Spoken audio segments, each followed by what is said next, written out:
Hi everyone and welcome back in a new video. Today I'm going to talk to you about the current Microsoft Learn Cloud Skills challenge with the name 30 days to learn it. For this challenge you have multiple paths or apply skills as you can see in the screen, such as Azure AI Language, Azure AI Vision, and more.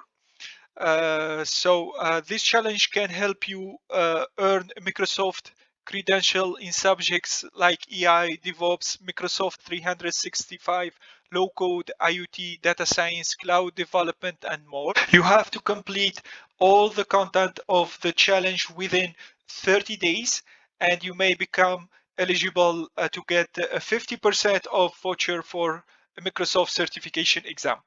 So after finishing the challenge, you will receive an email with your voucher details and the list of Microsoft certifications applied for this discount. I will leave the link of this challenge in this video description below. So anyone want to go through this challenge is able to do that easily. I hope that you enjoy watching this video. Don't forget to share it everywhere with your colleagues, family. Don't forget to subscribe to my YouTube channel. See you in next videos.